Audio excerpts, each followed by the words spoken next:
Polytechnic second year অর্থাৎ ভোগলেটের যে সমস্ত স্টুডেন্টরা তোমরা ফার্স্ট ফেজের রেজাল্টের জন্য ওয়েট করছিলে, তো ফাইনালি তোমাদের অফিসিয়াল ওয়েবসাইটে রেজাল্ট প্রকাশ রিলেটেড একটি নতুন আপডেট চলে এসেছে। তো সেই আপডেটটি কি দেখো, এখানে তোমাদের প্রথমেই বলা হয়েছে যে the allotment result of second year admission in Polytechnic will be published on 13 August 2026।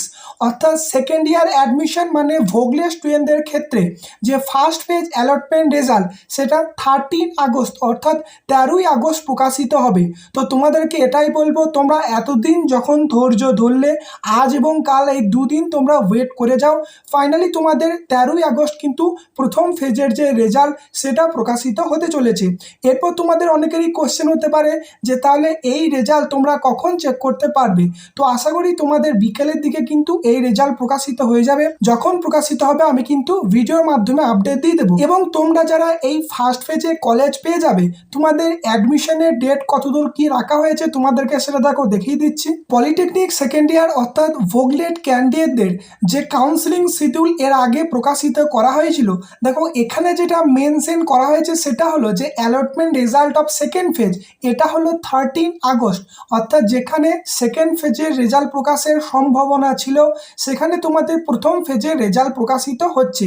এবং দেখো এখানে সেকেন্ড ফেজের যে অ্যাডমিশনের ডেট সেটা হলো 14 আগস্ট থেকে 19 আগস্টের মধ্যে। এই এতদিন কিন্তু তোমাদের অ্যাডমিশন প্রক্রিয়া চলবে। এবং এছাড়াও তোমাদেরকে বলবো, তোমরা কিন্তু অফিসিয়াল ওয়েবসাইটটাকে ফলো করবে, ওখানে কিন্তু লাস্ট ডে দেওয়া হবে এবং আমি তোমাদেরকে আপডেট দিয়ে দেবো যে কতদিন তোমরা অ্যাডমিশন নিতে পারবে। এখন তোমাদের যেটা কাজ সেটা হলো যে কলেজে ভর্তি হতে গেলে কি কি ডকুমেন্টস রেডি করতে হবে সেগুলো কিন্তু তোমরা এখন ঠিকঠাক করে রেডি করে নাও। এবং এই ভিডিও ডেসক্রিপশন বক্সে আমি সেই ভিডিওর লিঙ্ক দিয়ে দিচ্ছি, সেখান থেকে তোমরা দেখে যে কোন কোন সার্টিফিকেট রেডি করতে হবে, যেমন ডোমিসাইল, মেডিকেল ফিটনেস।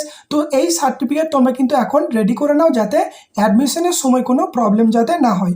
আশা করি পুরো ডিটেলসটা বুঝতে পেরেছো। এই ভিডিওটি এতটুকুই, ধন্যবাদ।